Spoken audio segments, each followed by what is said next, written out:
volta che si scrivesse di lui nel volume Mi protendo in avanti, ed esaudì la richiesta di avere alcuni suoi appunti sulle origini della fondazione. Nacque così nel volumetto Abundantes di vizi e grazie sue, considerato come la storia carismatica della famiglia Paolina. Famiglia che andò completandosi tra il 1957 e il 1960 con la fondazione della quarta congregazione femminile, l'Istituto Regina Apostolorum per le vocazioni, conosciute anche come le Suore Apostoline, e degli istituti di vita secolare consacrata come San Gabriele Arcangelo, Maria Santissima Annunziata, Gesù Sacerdote e Santa Famiglia, 10 istituzioni, inclusi i cooperatori paolini, unite tra loro dallo stesso ideale di santità e di apostolato.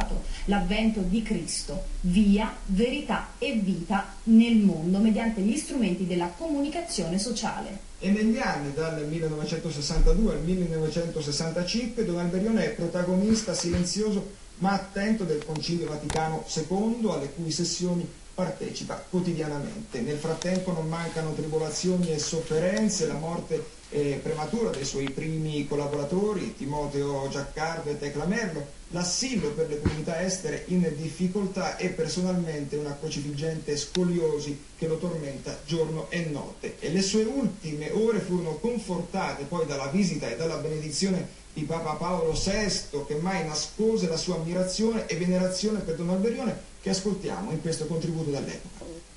Ecco, umile, silenzioso, instancabile, sempre vigile, sempre raccolto nei suoi pensieri, che corrono dalla preghiera all'opera, sempre intento a scrutare i segni dei tempi, cioè le più geniali forme di arrivare alle anime.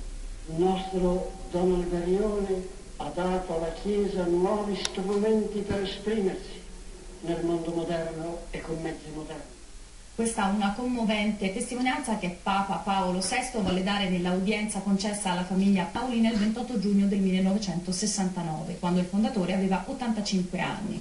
Compiuta l'opera che Dio gli aveva affidata, il 26 novembre 1971, a 87 anni, lasciò la terra per prendere il suo posto nella casa del Padre. E dopo 25 anni, il 25 giugno 1996, Papa Giovanni Paolo II firmò il decreto con il quale venivano riconosciute le virtù eroiche del futuro beato. E torniamo quindi alla data da cui siamo partiti, il 27 aprile del 2003, il grande giorno della beatificazione di Don Giacomo Alberione. Lo ricordiamo ancora, uno dei più creativi apostoli del XX secolo, fondatore della grande famiglia paolina. E per le immagini storiche che hanno accompagnato il nostro racconto di oggi dobbiamo ringraziare Suor Cristina Beffa, direttore di Paoline Editoriali Audiovisivi. E siamo arrivati al termine di un'altra santa vita, quella di Don Giacomo Alberione. A noi non resta che concludere e augurare ai nostri telespettatori un buon proseguimento con i programmi della rete. A presto.